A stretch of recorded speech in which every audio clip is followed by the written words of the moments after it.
Hello बच्चों। तो कल का वीडियो आप सभी ने मेरे साथ में देखा लाइव, बहुत अच्छा लगा कि हाँ कुछ बच्चे एंड तक थे।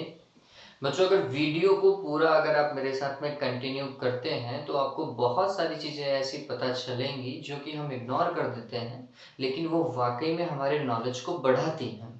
ठीक है, तो मेरे हर एक वीडियो के अंदर आपको कुछ ना कुछ ऐसी चीज जरूर मिलेगी। शायद आपने ये टॉपिक पहले पढ़ रखा होगा, मैं नहीं कहता कि आपने शायद पहली बार मेरे साथ में पढ़ा है, आपने पहले पढ़ रखा होगा, लेकिन कुछ ना कुछ ऐसा एक आध एलिमेंट आपको मिलेगा जो कि आपके लिए फायदेमंद होगा।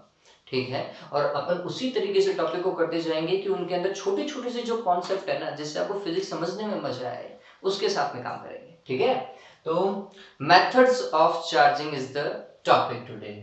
अब मेथड्स ऑफ चार्जिंग, पहले तो अपन चार्जिंग समझते हैं कि चार्जिंग क्या है।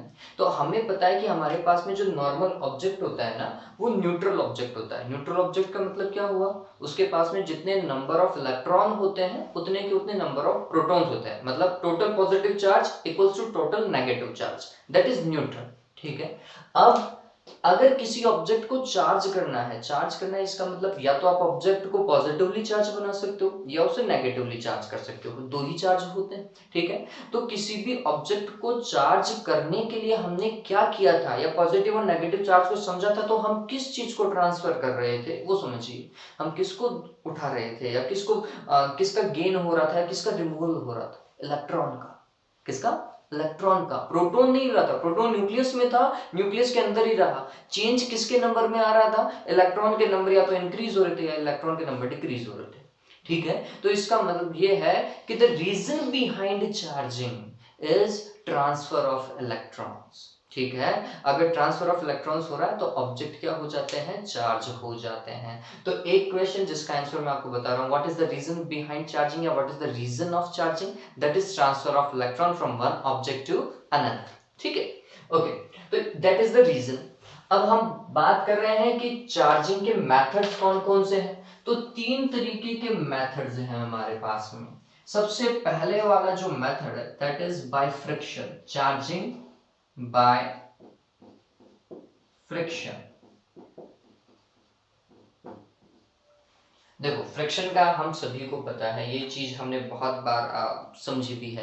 मेरे फर्स्ट वाले वीडियो के अंदर मैंने आपको फ्रिक्शन के ही एक एग्जांपल दिया था, आपको याद है, वो स्केल को रब किया था सिर के ऊपर, और फिर वो जो कागज के छोटे छोटे टुकड़े थे ना, वो पेपर कटिंग्स थी, वो क्या हो रही थी, उस स्केल के साथ में क्या रही थी, अट्रैक्ट हो रही थी। That is charging by friction. वो फ्रिक्शन का ही काम था बच्चों, है ना। उसमें क्या होता है, हम बोलते हैं कि हमारे पास में दो ऑब्जेक्ट है, फिर हम एक ऑब्जेक्ट को दूसरे ऑब्जेक्ट के साथ में रब करेंगे। रब करने से क्या होगा, एक ऑब्जेक्ट से इलेक्ट्रॉन बाहर निकलेगा, मतलब रिमूव होगा। ठीक है, और दूसरा वाला ऑब्जेक्ट उतने के उतने इलेक्ट्रॉन को कैप्चर करेगा। ये बात ध्यान में रखना, अगर ये 10 इलेक्ट्रॉन बाहर निकाल रहा है, इससे 10 इलेक्ट्रॉन रिमूव हो रहे हैं, तो इसके पास में गेन करने वाले इलेक्ट्रॉन भी 10 ही होने चाहिए। ये बात ध्यान में रखिएगा, है ना। अगर यहाँ से 9 इलेक्ट्रॉन रिमूव हो रहे हैं तो यहाँ पर 9 इलेक्ट्रॉन गेन होना चाहिए। ठीक है, यहाँ पे चार्ज कंजर्वेशन का लॉ फॉलो भी होना चाहिए, वो हम बाद में पढ़ेंगे कि चार्ज कंजर्वेशन लॉ है क्या, लेकिन ये बात ध्यान में रखिएगा कि जब भी कोई चार्जिंग मेथड यूटिलाइज होता है तो चार्ज कंजर्वेशन तो रहता ही रहता है। तो फ्रिक्शन में क्या होगा, when we rub two objects or one object with the other object, the electrons get transferred from one object to another, है ना। तो यही है चार्जिंग बाय फ्रिक्शन। अब the object which gain or which accept the electron, अब जो electron का accept करेगा वो पॉजिटिवली चार्ज होगा या नेगेटिवली चार्ज होगा। सिंपल सा था, डिस्कस किया अपन ने, नेगेटिवली चार्ज, है ना। तो हम बोलेंगे the object which gain the electron, है ना, will be negatively charged। ठीक है, and the object which removes the electron, ठीक है, will be positively charged। ठीक है, ये समझ में आ गया। अब यहां पर जो चीज मैं आपको बताना चाहता हूं वो समझिए। अब कौन सा वाला ऑब्जेक्ट इलेक्ट्रॉन को रिमूव करेगा और कौन सा वाला गेन करेगा, ये कैसे पता चले। ठीक, तो हमने बोला दो ऑब्जेक्ट हैं, एक ऑब्जेक्ट होगा ए और एक ऑब्जेक्ट होगा बी। ठीक है, इन दोनों ऑब्जेक्ट की अपनी एक एक प्रॉपर्टी है, और उस प्रॉपर्टी का मैं नाम बता रहा हूं जिससे हम यहां पे स्पेसिफाई कर रहे हैं, दैट इज वर्क फंक्शन। एक प्रॉपर्टी है दोनों की, कुछ न वैल्यू होगी वर्क फंक्शन की। पहले वर्क फंक्शन समझ लेते हैं कि वर्क फंक्शन है क्या चीज। ठीक है, तो देखिए लेट्स सपोज करो आपके पास में एक मेटल डिस्क है या फिर कोई भी मेटेलिक ऑब्जेक्ट है या फिर कोई भी ऑब्जेक्ट है। ठीक, तो इस मेटेलिक ऑब्जेक्ट से इलेक्ट्रॉन को निकालने के लिए, बाहर निकालने के लिए, है ना, एक पर्टिकुलर अमाउंट ऑफ एनर्जी चाहिए। ठीक है, उतनी एनर्जी अगर आप इस मेटल ऑब्जेक्ट को दे देंगे तो वो क्या करेगा, एक इलेक्ट्रॉन को अपनी सरफेस से इमिट कर देगा, बाहर निकाल देगा। ठीक है, लेट्स सपोज करो कि इसके लिए हम लिख रहे हैं 2.1 इलेक्ट्रॉन वोल्ट वर्क फंक्शन है। एनर्जी की एक यूनिट जो है वो इलेक्ट्रॉन वोल्ट भी होती है, और वर्क फंक्शन को फाई या फिर डब्ल्यू नॉट, फाई नॉट या डब्ल्यू नॉट से डिफाइन करते हैं या रिप्रेजेंट करते हैं। तो समझिए कि अगर किसी ऑब्जेक्ट के लिए ये स्पेसिफाई किया हुआ हो कि उसका वर्क फंक्शन 2.1 इलेक्ट्रॉन वोल्ट है, इसका मतलब ये है कि अगर इस सरफेस को 2.1 इलेक्ट्रॉन वोल्ट या इससे थोड़ा सा भी ज्यादा एनर्जी दे दिया जाए तो ये क्या करेगा, इलेक्ट्रॉन को बाहर निकाल देगा। ठीक है, अब इन दोनों में ये चीज कुछ ना कुछ होगी दोनों ऑब्जेक्ट के लिए। लेट्स सपोज करो फर्स्ट ऑब्जेक्ट के लिए वर्क फंक्शन 2.1 इलेक्ट्रॉन वोल्ट था और सेकंड ऑब्जेक्ट के लिए यही वर्क फंक्शन 3.1 इलेक्ट्रॉन वोल्ट था।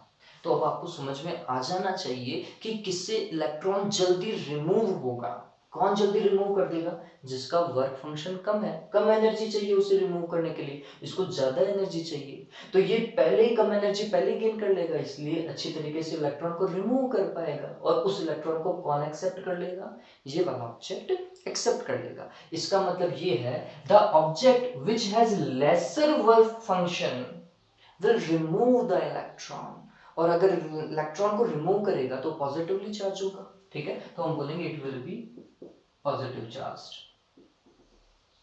ठीक है, so the object which has lesser work function will be positively charged and the object which have more or high work function value will be negatively charged। पता चल गया। अब ये चीज आपको नॉर्मली नहीं देखने को मिलेगी।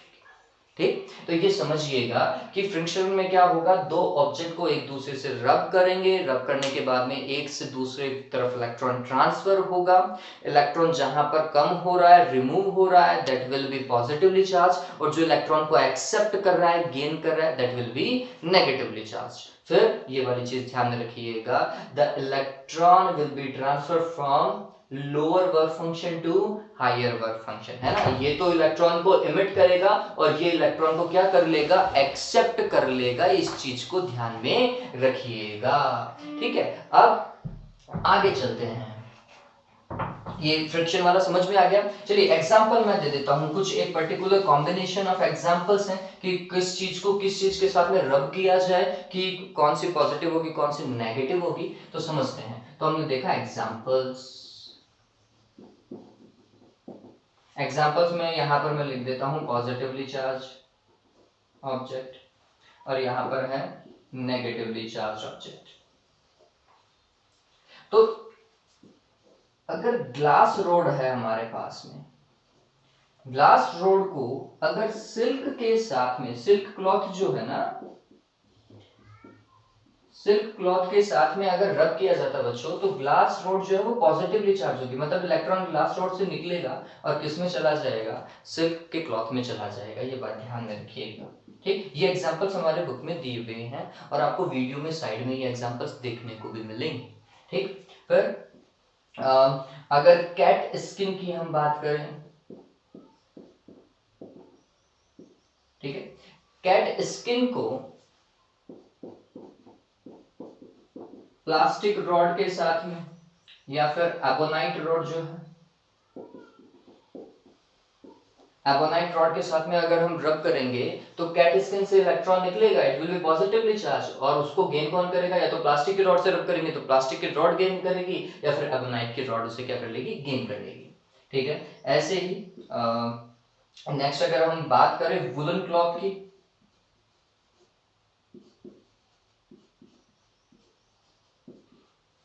तो वुलन क्लॉथ को अगर रब किया जाता बच्चों, किसके साथ में हम रब कर सकते हैं, तो आप प्लास्टिक की रॉड के साथ में उसे रब कर सकते हैं, आप एबोनाइट के साथ में उसे रब कर सकते हैं, आप उसे एम्बर के साथ में रब कर सकते हैं।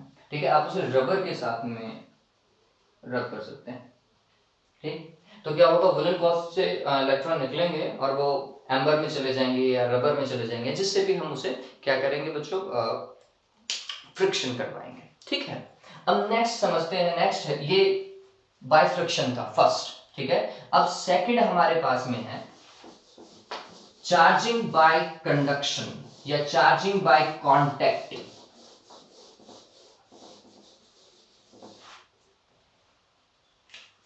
तो सेकंड है हमारे पास में बाय कांटेक्ट या कंडक्शन। ठीक है, चार्जिंग बाय कांटेक्ट या कंडक्शन के अंदर क्या होगा, तो ये एक प्रोसेस है बच्चों। इसके अंदर हम क्या करेंगे, एक न्यूट्रल ऑब्जेक्ट लेंगे और उस न्यूट्रल ऑब्जेक्ट को एक चार्ज ऑब्जेक्ट के साथ में कांटेक्ट में लेकर आएंगे, फिजिकली कांटेक्ट में लेकर के आएंगे, है ना। और फिर क्या होगा, वो न्यूट्रल ऑब्जेक्ट ऑटोमेटिकली चार्ज हो जाएगा। किस तरीके से, तो इसके अंदर स्टेप्स हैं, वो स्टेप्स को आप समझिए। तो मैं स्टेप फर्स्ट बता रहा हूं आपको, समझिए। हाँ, तो यहां पर हमारे पास में क्या है बच्चों, एक न्यूट्रल ऑब्जेक्ट है। न्यूट्रल ऑब्जेक्ट मतलब जितना पॉजिटिव चार्ज है उतना नेगेटिव चार्ज होगा। और इस न्यूट्रल ऑब्जेक्ट को हमने इंसुलेटिंग स्टैंड के ऊपर रख रखा है। ये कैसा स्टैंड है, इंसुलेटिंग स्टैंड है, इट इज इंसुलेटिंग स्टैंड। ठीक है, और इसको अपन ने ये हमारे पास में न्यूट्रल ऑब्जेक्ट हो गया। अब इस न्यूट्रल ऑब्जेक्ट को जब हम, स्टेप सेकंड की बात करता हूं, इसे किसी चार्ज ऑब्जेक्ट के कांटेक्ट में लेकर के आते हैं। सपोज कीजिए ये कोई पॉजिटिवली चार्ज ऑब्जेक्ट है, ठीक है, पॉजिटिवली चार्ज रॉड लेकर के आए, और इस पॉजिटिवली चार्ज रॉड को जैसे ही हम इस न्यूट्रल ऑब्जेक्ट के कांटेक्ट में लेकर के आते हैं, तो इससे कुछ पॉजिटिव चार्ज जो है वो दूसरे ऑब्जेक्ट में चला जाना चाहिए। तो लेट्स सपोज करो, अगर इससे 3 चार्ज को मैं हटा दूं तो इसके पास में 3 चार्ज यहाँ पर आ जाना चाहिए। ठीक है, ये बात ध्यान रखिए, चार्ज कंजर्वेशन जो है वो फॉलो होना चाहिए। चलो मैं बता देता हूँ चार्ज कंजर्वेशन क्या है। किसी भी सिस्टम का, क्लोज सिस्टम का जो शुरुआत का जो टोटल चार्ज है ना, that should be the final charge, that should be equals to the final charge. ठीक है, चार्ज शुड बी कंजर्व्ड। ठीक है, ये बात ध्यान में रखिएगा, वो चेंज नहीं होना चाहिए, जितना शुरू में था उतना का उतना एंड में भी रहना चाहिए, दैट इज चार्ज कंजर्वेशन। तो हम बोलते जितना चार्ज यहाँ से हटा उतना चार्ज इसके पास में चला गया, सिंपल सा था। ठीक है, अब पहले जो ये ऑब्जेक्ट न्यूट्रल था, ठीक है, अब वो कैसा हो चुका है बच्चों, इट इज क्वाइट चार्ज्ड। ठीक है, और अब क्या करें, आप इस वाले चार्ज ऑब्जेक्ट को हटा लीजिए। तो स्टेप 3 के अंदर हम इस चीज को क्या करेंगे, हटा लेंगे। तो अब हमारा जो न्यूट्रल चार्ज ऑब्जेक्ट था वो क्या हो चुका है, चार्ज हो चुका है। और इसके पास में चार्ज कैसा आया, नेचर देखो, तो हम बोलेंगे कि लाइट चार्ज आया है, या सेम नेचर का चार्ज जो है वो इसके पास इसने एक्वायर कर लिया है। ऐसा ही तो हुआ। तो हम इसके अंदर क्या बोलेंगे, हम बोलेंगे it is the method in which when a charged object is placed in contact with the neutral object. ठीक है, when a charged object is placed in contact with a neutral object, the neutral object gets charged with the same nature of the charged object. आपस से समझ लीजिए, when a charged object is placed in contact, physically placed in contact with the neutral object, the neutral object get charged with the same nature of charge. ठीक है, तो ये बात ध्यान रखिएगा। अब हमारी बुक में इसका स्टेप्स कैसे दे रखा है वो और मैं समझा देता हूं, वो आप ध्यान में रखिएगा। देखिए हमारी बुक में कुछ ऐसा दिया हुआ है। तो स्टेप फर्स्ट के अंदर हमें कुछ ऐसा दे रखा है कि एक तो है charge object, that will B charge object, और ये इंसुलेटिंग स्टैंड है। और यहाँ पर उससे थोड़ा सा दूर ये ए मान लीजिए, that will be B sphere, 2 sphere ये रखे और ये न्यूट्रल ऑब्जेक्ट है। ठीक, that will be first step. Second step में उन्होंने क्या किया है, क्या करेंगे आपको दिमाग में आ गया होगा, इन दोनों को कांटेक्ट में रखेंगे, चार्ज स्पेयर को न्यूट्रल स्पेयर के कांटेक्ट में रखेंगे। तो कांटेक्ट में रखा, और जैसे ही कांटेक्ट में रखोगे बच्चों क्या होगा, पता चल जाना चाहिए आपको। अब अपन ये टॉपिक समझ लिया है तो अब ये आपको समझ में ही मतलब दिमाग में आ जाना चाहिए कि अब क्या होना चाहिए। ठीक है, तो इसका कुछ पॉजिटिव चार्ज दूसरे वाले में चला जाएगा। तो ये हाफ हाफ, अगर दोनों सेम स्पेयर्स हैं, दोनों का रेडियस इक्वल है या दोनों का रेडियस और उसके साथ में दोनों का मेटेलिक प्रॉपर्टी सेम है, अगर एक कॉपर का है तो दूसरा भी अगर कॉपर का हुआ, तो उस केस में इक्वल अमाउंट ऑफ चार्ज जो है वो डिस्ट्रीब्यूट हो जाएगा, इक्वली हाफ दोनों के पास में चला जाएगा। तो इसके पास में 6 थे तो 3 3 चले गए। ठीक, अब देखो मैंने इन्हें इनके एंड्स देखे, these are the farther ends, है ना, क्यों, क्योंकि same charge repel each other. ठीक है, और लाइक चार्जेस रिपेल। फिर ये चार्ज हो गया, यहाँ पर बी ऑब्जेक्ट जो बी स्क्वायर था वो न्यूट्रल था, यहाँ पर वो चार्ज हो गया। अब दोनों को अलग अलग कर दीजिए, दैट विल बी स्टेप 3। ठीक, तो स्टेप 3 में हम कुछ ऐसा काम करेंगे, अलग अलग कर दिया हमने। Now separating both the pairs। ठीक है, तो सेपरेट कर दिया तो अब ये रीडिस्ट्रीब्यूट हो सकता है, अब दूर दूर हो गया ना तो अब रीडिस्ट्रीब्यूट हो सकता है charge. So this is how we can charge a neutral object by contact method. ठीक है, वो बाय कंडक्शन मेथड। इसके ऊपर क्वेश्चन भी आते हैं। ये तो बहुत सिंपल सा एग्जांपल था जिसमें हम बोल रहे हैं कि दोनों का रेडियस इक्वल है। ये पॉसिबल है कि आप एक बिगर ऑब्जेक्ट को एक स्मॉलर ऑब्जेक्ट के कांटेक्ट में लेकर के आओ, फिर कैसे होगा, तो ये बात ध्यान में रखना। उस केस में हम बोलेंगे उनकी कैपेसिटी क्या है, कैपेसिटी के अकॉर्डिंग जो है और चार्ज कंजर्वेशन लॉ के अकॉर्डिंग वो चार्ज जो है वो डिस्ट्रीब्यूट होगा। ठीक है, उसके लिए मैं आपको एक एग्जांपल लास्ट में समझाऊंगा। चलिए, तो that was the charging by contact. Now the last one and the important one, charging by induction.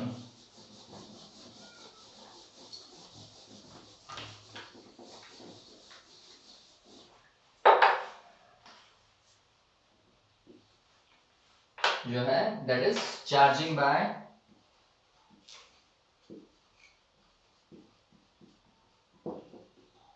Induction. देखिए क्या अंतर है इन दोनों मेथड में, इस वाले इंडक्शन में चार्जिंग तीनों से ही होगी लेकिन इसमें इनमें कुछ बेसिक अंतर है। क्या अंतर है, फ्रिक्शन में और कांटेक्ट में आपको उन ऑब्जेक्ट्स को फिजिकल कांटेक्ट में लाना ही पड़ेगा, वो एक दूसरे को टच कर रहे होंगे, फिजिकली टच कर रहे होंगे। लेकिन इंडक्शन के अंदर एक चार्ज ऑब्जेक्ट न्यूट्रल ऑब्जेक्ट के फिजिकल कांटेक्ट में नहीं होता, वो उसके बिल्कुल पास में रखा जाता है लेकिन वो टच नहीं करने चाहिए, फिजिकली कांटेक्ट में नहीं होने चाहिए। ये बात ध्यान रखें, that is the difference between these two and one. ठीक है, देखिए इंडक्शन के अंदर क्या होगा, तो सबसे पहले आपके पास में एक न्यूट्रल ऑब्जेक्ट होना चाहिए और एक चार्ज ऑब्जेक्ट होना चाहिए। तो हमने स्टेप फर्स्ट को समझा, मैं आपको डायरेक्ट स्टेप ही समझा रहा हूं, फिर बाद में थ्योरी देख लेंगे। तो स्टेप फर्स्ट में क्या होना चाहिए, हमारे पास में एक ऑब्जेक्ट होना चाहिए जो कि चार्ज हो और एक ऑब्जेक्ट ऐसा होना चाहिए जिसके पास में न्यूट्रल, जिसे हम बोल सकते हैं। तो ये कुछ ऐसा एक sphere that should B charged. ठीक है, इसको स्फीयर की जगह मैं रॉड लेता हूँ क्योंकि अपनी बुक के अंदर रॉड दे रखा है तो सिंपल रहेगा समझने में भी। आप स्फीयर से भी कर सकते हैं बच्चों, इसमें कोई दिक्कत नहीं है। तो यहाँ पर अपन एक पॉजिटिवली चार्ज रॉड ली है, ठीक है, और एक हमारे पास में न्यूट्रल ऑब्जेक्ट है।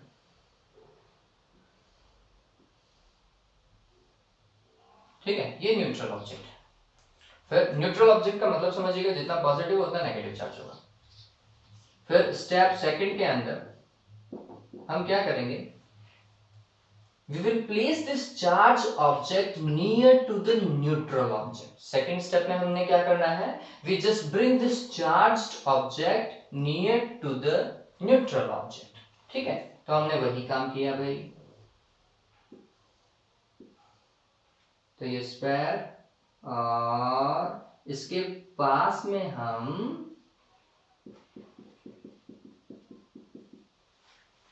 इसको लेकर चार्ज ऑब्जेक्ट को लेकर के आ रहे हैं या चार्ज रॉड को लेकर के आ रहे हैं।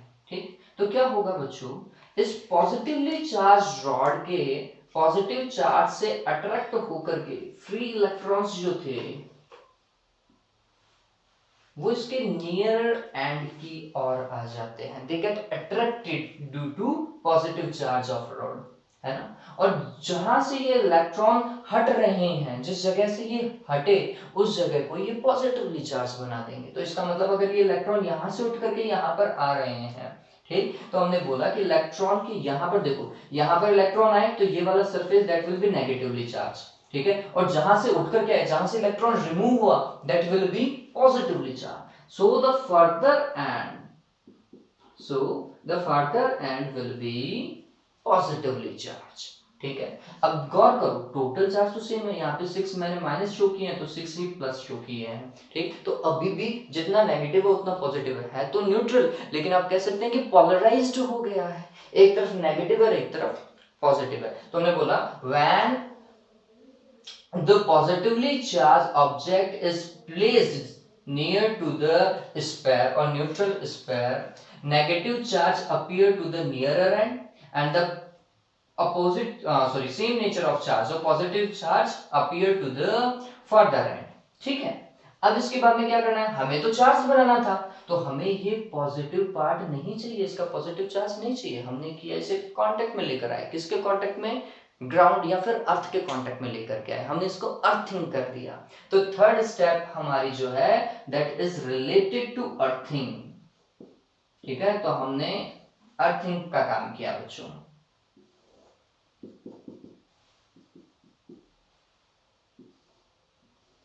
ये अर्थिंग का काम कर लेते हैं। जैसे ही हम अर्थिंग करेंगे, we are not changing the place of this positively charge rod, हमने इसका प्लेस चेंज नहीं किया, ये अभी भी उसी जगह पर है, ठीक है।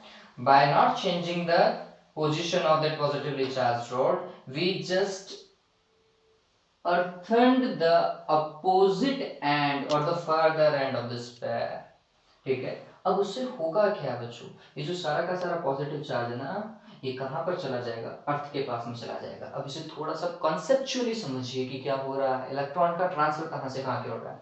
तो ये वैसे आएगा तो 5th चैप्टर में आरबीएससी के अंदर और सीबीएसई में 3rd यूनिट में आएगा। ये बात ध्यान में रखिएगा कि जो करंट होती है ना बच्चों, उस करंट का एक फॉन्ट है, वो क्या करती है, वो हायर पोटेंशियल से लोअर पोटेंशियल की ओर जाती है। कहां से कहां की ओर, higher potential to lower potential flow होती है, ये करंट का कॉन्सेप्ट है।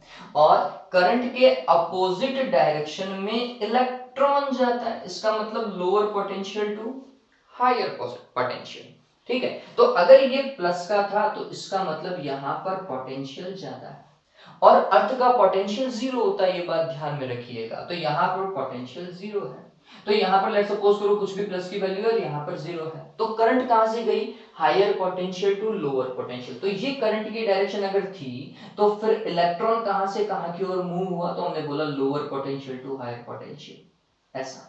तो इलेक्ट्रॉन ऐसा इस तरफ आ रहा है, पहला इलेक्ट्रॉन आया, पहले चार्ज को खत्म किया, दूसरा दूसरे को, तो इस तरीके से इन्होंने इस तरफ के जो फर्दर एंड था ना, इसके पॉजिटिव चार्ज को खत्म कर दिया है, ठीक है। तो ये काम किसने किया, अर्थिंग ने किया, ठीक। अब ये होने के बाद में क्या होगा, अब देखो, अब इस स्फीयर को देखो, अब क्या ये चार्ज है, तो हमने बोला हाँ चार्ज है, क्यों, क्योंकि अब इसके पास में एक ही नेचर का चार्ज है, कौन सा, नेगेटिव चार्ज है, ठीक। अब हमें क्या इस अर्थिंग की जरूरत है, आंसर है जरूरत नहीं है। हमें क्या इस पॉजिटिव चार्ज रॉड की जरूरत है, आंसर है नहीं है, तो सभी को हटा दिया, ठीक है। तो लास्ट स्टेप 4, ठीक है, हम दोनों को हटा रहे हैं, हमें ना तो ये रॉड चाहिए ना अर्थिंग चाहिए। So the negative charge will distribute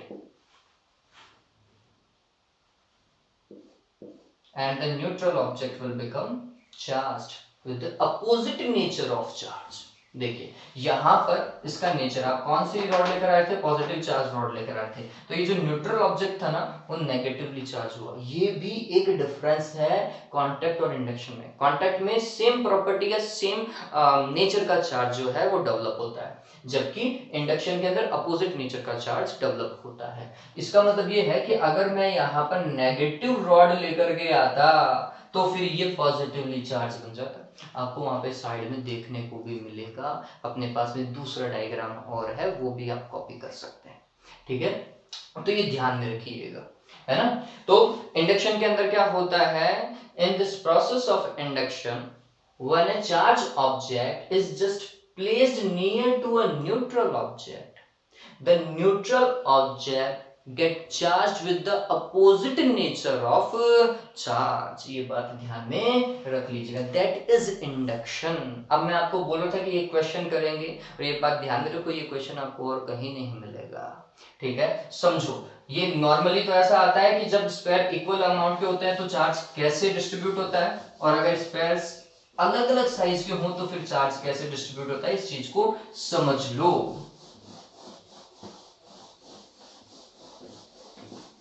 देखिए, सबसे पहले तो सिंपल केस लेते हैं कि अगर स्पेयर इक्वल है और कांटेक्ट में रखे हुए हों, ठीक है। इफ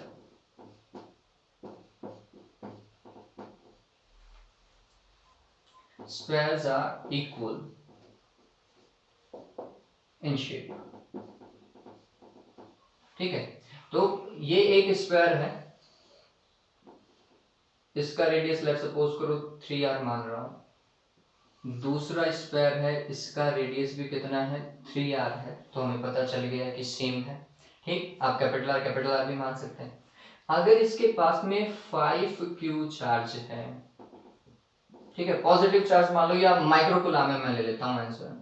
तो मानते हैं कि इसके पास में 10 माइक्रोकुलाम पॉजिटिव चार्ज है और इसके पास में 2 माइक्रोकुलाम नेगेटिव चार्ज है, ठीक है। और इन दोनों स्पेयर्स को अगर कांटेक्ट में रख करके वापस से अलग अलग कर दिया जाता, मतलब पहले हम इन दोनों स्पेयर्स को कांटेक्ट में रखते, ठीक है, और फिर इनको क्या कर देते, अलग अलग कर देते, तो फिर कितना कितना चार्ज आता, ठीक। तो ये बात ध्यान में रखो, दोनों के रेडियस इक्वल है तो चार्ज इक्वली डिस्ट्रीब्यूट होगा। तो पहले सिस्टम का टोटल चार्ज देखो, सिस्टम का total charge summation Q will be sum of both, algebraic sum of both, ठीक है। तो हमने बोला कि 10 माइक्रोकुलाम इसका है माइनस का 2 माइक्रोकुलाम इसका है, तो 10 minus 2 that will B 8 microcoulomb. तो टोटल सिस्टम का चार्ज 8 माइक्रोकुलाम का है, तो इन दोनों के पास में टोटल कितना होना चाहिए, 8 माइक्रोकुलाम। अब जब आपने इन दोनों को अलग अलग किया तो 4 माइक्रोकुलाम इसके पास में जाएगा, 4 माइक्रोकुलाम इसके पास में जाएगा, इक्वली हाफ पार्ट में डिवाइड हो गया।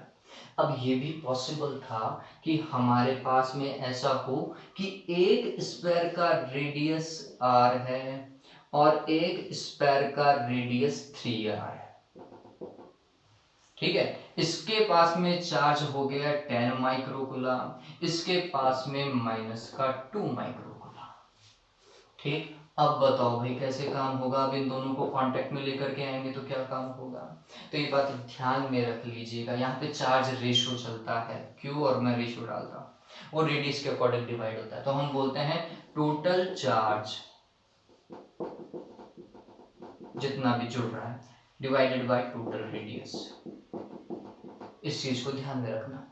तो इसका मतलब ये चार्ज पर रेडियस डिवाइड होता है, ये बात ध्यान में रखिएगा।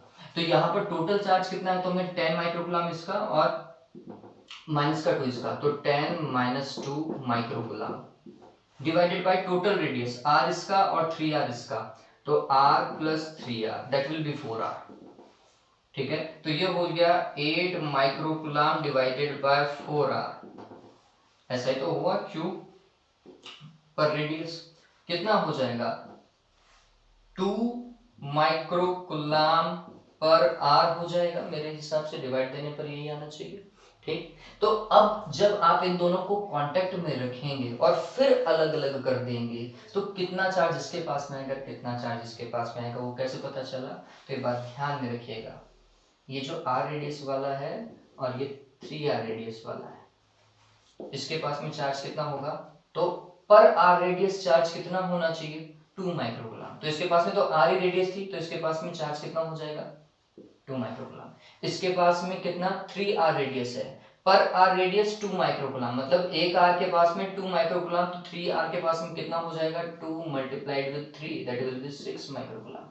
तो जो टोटल 8 माइक्रोकुलाम था उसमें से 2 माइक्रोकुलाम तो इसके पास में चला गया और 6 माइक्रोकुलाम इसके पास में चला गया। इस तरीके से ये डिवाइड हो जाता है। आपको क्यू आर को इससे मल्टीप्लाई कर देना है, रेडियस से मल्टीप्लाई कर देना है। तो यहाँ पे क्यू आर को रेडियस से मल्टीप्लाई किया, 3R से। QR की वैल्यू कितनी है 2 microcoulomb divided by R multiplied with 3R, तो R से R कैंसिल हुआ, तब जाके ये 6 माइक्रोकुलाम है। ऐसे ही QR की वैल्यू कितनी है 2 microcoulomb divided by small r, multiply करो R से R कैंसिल, कितना है 2 माइक्रोकुलाम। ठीक है, इस तरीके से अगर अलग अलग साइज होती है तो इस तरीके से वो डिवाइड हो जाता है अकॉर्डिंग टू देयर कैपेसिटीज। तो ये मेथड था। ठीक है, मेरे हिसाब से आपको समझ में आया होगा। अब कल आपके लिए जब आप वीडियो देखें तो आपको एक टास्क दे देता हूँ, आपको ये बताना है कि what is the unit of charge. वैसे मैं यहाँ पे डिस्कस कर चुका हूँ, यूनिट ऑफ चार्ज आ चुकी है। आपको बताना है कि what is the unit of charge and what is the dimension of charge. और आपको मेरे को ये भी बताना है कि चार्ज जो है वो कौन सी क्वांटिटी है। जब आप क्वांटिटी पढ़ते हो ना तो स्केलर है या फिर वेक्टर क्वांटिटी है, ये आपको मेरे को बताना पड़ेगा। ठीक है, आपको ये भी बताना पड़ेगा कि फंडामेंटल क्वांटिटी है या फिर आपकी डेराइव्ड क्वांटिटी है। ठीक है, तो ये चीज आप थोड़ा सा प्रिपेयर करके देखें नेक्स्ट वीडियो को, तो इस चीज को आपको ध्यान रखना पड़ेगा, है ना। हैव अ गुड डे बच्चों, टेक केयर।